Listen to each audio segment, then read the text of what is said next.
तो कहानी की शुरुआत में हम अंधेरे के देवता नल को देखते हैं, जिसे सालों पहले रोशनी और उसके द्वारा बनाए गए सिम्बियंट्स ने क्लिंटार ग्रह पर कैद कर दिया था। लेकिन नल अब आजाद होना चाहता है और इसके लिए उसे कोडेक्स को खोजना होगा, क्योंकि कोडेक्स ही एकमात्र ऐसी चाबी है जिसके द्वारा नल आजाद हो सकता है। इसलिए वो अपने द्वारा बनाए गए जेनिफिस को कोडेक्स को खोजने ब्रह्मांड के अलग अलग ग्रहों पर भेज देता है। फिर अगले सीन में हम एडी नाम के एक व्यक्ति को देखते हैं जो एक बारटेंडर से बात कर रहा होता है। बारटेंडर उससे उस घटना के बारे में बात कर रहा होता है जिस घटना में उसकी फैमिली पूरे 5 साल के लिए गायब हो गई, और ऐसा क्यों हुआ ये उसे बिल्कुल भी नहीं पता था। इतना सुनकर बैनब को मस्ती सूझती है और वो एडी के लिए ड्रिंक बनाने लगता है और एडी के शरीर से बहुत सारे डेंटिकल्स बाहर निकलते हैं। ये सब देखकर बारटेंडर हैरान हो जाता है। फिर उसे लगता है कि आज उसने ज्यादा ही पी ली।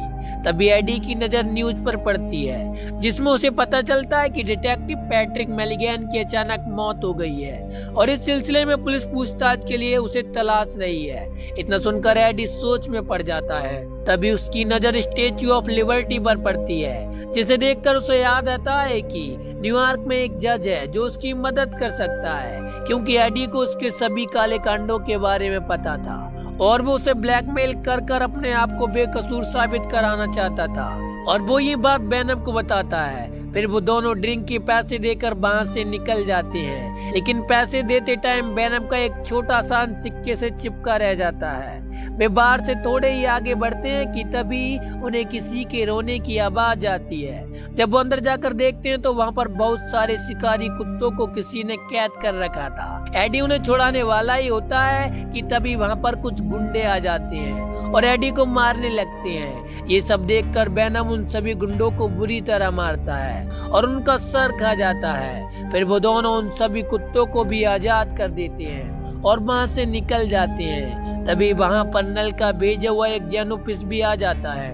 वहीं दूसरी तरफ हम एक अनजान शख्स को देखते हैं जिसकी नजर में एडी आ जाता है और वो एडी को पकड़ने के लिए उस कैमरे की लोकेशन को जनरल रैक्स के पास भेज देता है। वहीं दूसरी तरफ उस बारटेंडर का ध्यान बैनम के उस अंश पर होता है जो मूव कर रहा था। वो उसे छूने वाला ही होता है कि तभी वहाँ जनरल रैक्स आ जाता है और उस अंश को एक ट्यूब में कैद कर देता है। वो बारटेंडर से कहता है कि यह एक बहुत ही खतरनाक वायरस है जो तुम्हें मारकर खुद जिंदा रह सकता है। इसके बाद जनरल रैक्स उससे एडी के बारे में पूछता है और उसे बेहोश कर अपने साथ ले जाता है।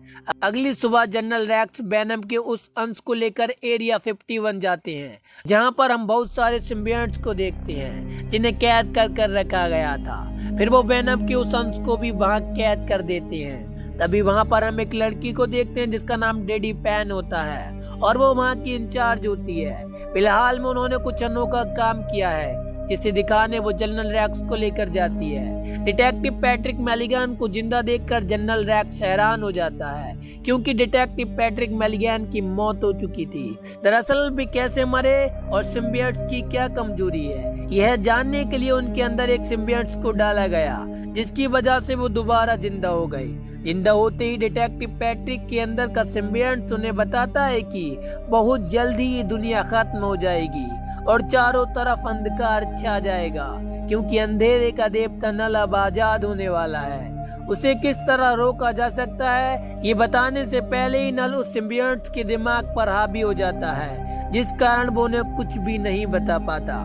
वहीं दूसरी तरफ हम बैनम को देखते हैं जो एडी को एक प्लेन के ऊपर बैठा कर न्यूयॉर्क ले जा रहा होता है, लेकिन एडी को ऊंचाई से बहुत डर लगता है, जिस कारण बैनम एडी को अपनी आगोश में ले लेता है। जैसे ही बैनम अपने असली रूप में आता है तो जेनिफिस को कोडेक्स की लोकेशन के बारे में पता चल जाता है और वो बैनम पर हमला कर देती है और उन दोनों के बीच एक फाइट होती है, जिसमें बैनम जेनिफिस को प्लेन के एक इंजन में फंसा देता है और खुद एडी के शरीर में घुसकर वहां से कूद जाता है। ऊंचाई से गिरने के कारण एडी बहुत घबरा जाता है, लेकिन बैनम पैराशूट बनकर उसे बचा लेता है। वहीं दूसरी तरफ हम एक फैमिली को देखते हैं जो एरिया 51 घूमने जा रहे होते हैं। तभी उनकी गाड़ी के ऊपर कुछ गिरने लगता है। असल में वो जेनिफिस के टुकड़े थे जो प्लेन से कट कर नीचे गिर रहे थे।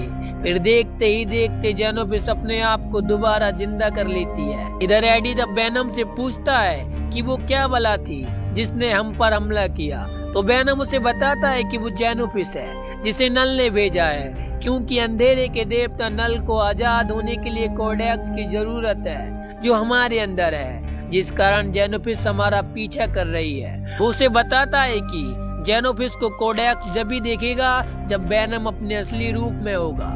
एडी जब उससे पूछता है कि कोडेक्स से पीछा कैसे छूटेगा, तो वेनम उससे कहता है कि हम दोनों में से अगर कोई भी मरा तो कोडेक्स भी नष्ट हो जाएगा। लेकिन वो दोनों ही मरना नहीं चाहते थे, इसलिए वो एक घोड़े को हवाई बनकर वहां से निकल जाते हैं। उधर जनरल रैक्स को किसी आदमी के प्लान से कूदने की खबर मिलती है। वो उस एरिया में अपनी टीम के साथ निकल जाता है। उनके आधुनिक उपकरण ने सिम्बियंट्स और एडी को एक ही झटके में स्कैन कर लिया।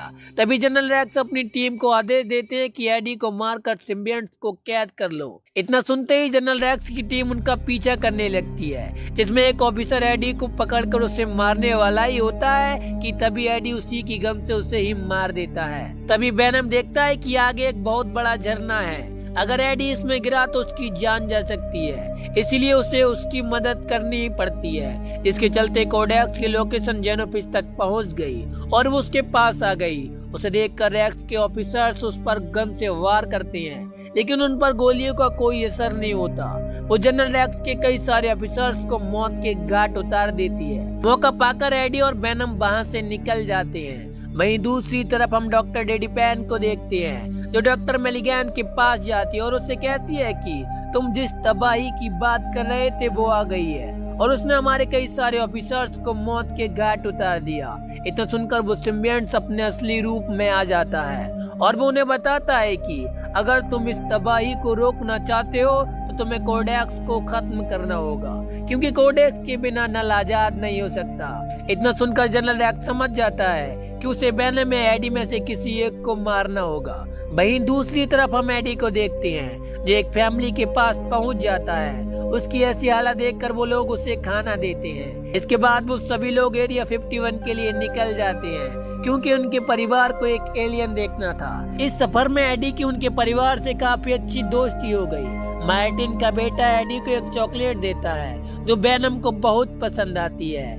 लास वेगास पहुंचने के बाद वो एडी को वहीं छोड़कर एरिया 51 के लिए निकल जाते हैं। पैदल चलकर एडी काफी थक चुका था और उनके पास शहर से बाहर निकलने के भी पैसे नहीं थे। तभी एडी को एक पैलेस होटल दिखाई देता है, तो वेनम उसे जुआ खेलने की सलाह देता है, क्योंकि वो एक शातिर खिलाड़ी था। एडी जैसे ही अंदर घुसता है तो गार्ड उसे भगा देता है। इसके बाद वेनम एक आदमी से उसका कोट छीनकर अंदर चला जाता है और जुआ खेलने लगता है, लेकिन थोड़ी ही देर में वेनम एडी के सभी रुपए हार जाता है। तभी उसकी नजर मिसेज चैन पर पड़ती है और वो उन्हें अपने पेंट हाउस ले जाती है। वहीं दूसरी तरफ पेरिस होटल के सीसीटीवी कैमरे की मदद से जनरल रैक्स को एडी की लोकेशन के बारे में पता चल जाता है। इधर मिसेज चैन से मिलकर उन्हें काफी अच्छा लगा। वो वहां से जाने वाले ही थे कि तभी मिसेज चैन वेनम के साथ एक लास्ट डांस करने की जिद करती है। एडी वेनम को समझाने की काफी कोशिश करता है, लेकिन वो उसकी एक नहीं सुनता और मिसेज चैन के साथ डांस करने लगता है। उसके असली रूप में आते ही जेनिफर को कोडेक्स की लोकेशन का पता चल जाता है, लेकिन उसके पहुंचने से पहले ही जनरल रैक्स और उसकी टीम वहां पहुंच जाती है और वो वेनम को एडी के शरीर से अलग कर दोनों को कैद कर लेते हैं। वहीं दूसरी तरफ मार्टिन अपनी पूरी फैमिली के साथ एरिया 51 पहुंच जाता है। वहीं एडी को जब होश आता है तो उसे डॉक्टर मेलिगन की आवाज सुनाई देती है। एडी उन्हें जिंदा देखकर हैरान हो जाता है। तभी मेलिगन का सिम्बियंट्स एडी से कहता है कि पूरी सिम्बियंट्स आर्मी यहाँ मौजूद है, एक बार तुम उन सभी को आजाद कर दो तो हम सभी मिलकर कोडेक्स को बचा सकते हैं। लेकिन तभी वहाँ जनरल रैक्स आ जाता है, क्योंकि उसे एडी को मारने की परमिशन मिल गई थी। वहाँ आते ही वो एडी को गोली मार देता है, लेकिन वेनम किसी तरह आजाद होकर सूटी के शरीर में मौजूद था। गोली लगते ही वो एडी के शरीर में घुसकर उसे बचा लेता है। तभी वहाँ जेनोफिस भी आ जाती है और चारों तरफ तबाही मचाने लगती है। उससे बचने के लिए वो वहाँ पर मौजूद सभी सिम्बियंट्स को आजाद कर देते हैं और देखते ही देखते सभी सिम्बियंट्स अपना अपना होस्ट चुन लेते हैं और जेनोफिस पर हमला कर देते हैं, लेकिन जेनोफिस उन सभी पर भारी पड़ती है। इधर वेनम एडी में छुपकर भाग जाता है। उधर मार्टिन को लगता है कि यहाँ पर कोई एलियन नहीं है, तभी अचानक वहाँ पर एक बहुत बड़ा धमाका होता है। मार्टिन को केवल एक एलियन देखना था, लेकिन यहाँ तो उनकी पूरी फौज थी। यहाँ पर हम उस ट्यूब को भी देखते हैं जिसमें वेनम का अंश था और डॉक्टर डेडीपैन उसे लेकर वहाँ से भाग जाती है। इधर भागते वक्त एडी की नजर मार्टिन और उसके परिवार पर पड़ती है तो वो वेनम के सहारे उनके पास पहुँच जाता है। उसे देखकर वो डर जाते हैं क्योंकि उन्हें लगता है कि एडी भी बुरा एलियन है। तो वेनम उन्हें बताता है कि वो एक अच्छा एलियन है। तभी जनरल रैक्स जेनोफिस पर रॉकेट लॉन्चर से वार करता है, जिस कारण वो टावर नीचे गिरने लगता है और इसी के साथ ही मार्टिन और उसका परिवार भी नीचे गिरने लगता है। लेकिन वो सभी सिम्बियंट्स उन्हें मिलकर बचा लेते हैं। ये सब देखकर रैक्स समझ जाता है कि सिम्बियंट्स उसके दुश्मन नहीं बल्कि दोस्त हैं। तभी जेनोफिस जिंदा होकर नल को सिग्नल भेजती है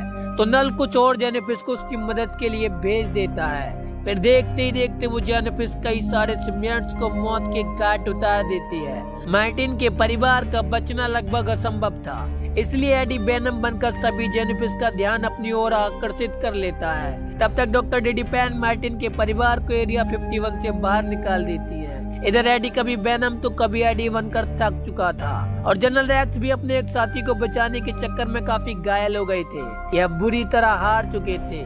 यहाँ से भागने का भी कोई फायदा नहीं था क्योंकि जेनोफिस बिना कोडेक्स लिए यहाँ से नहीं जाने वाली थी। वो दोनों मान लेते हैं कि उनकी मौत ही उनकी जीत का एक रास्ता है। इसलिए वेनम उन सभी जेनोफिस को जकड़कर उस ओर जाता है जिस ओर एसिड पाइपलाइन का केंद्र था। वो वहाँ जाकर खड़ा हो जाता है और जनरल रैक्स से उसे खत्म करने को कहता है। इसी के साथ ही वो एडी को अपने शरीर से निकालकर सुरक्षित कर देता है और इस तरह वेनम अपने आप को खत्म कर नल को आजाद होने से रोक देता है।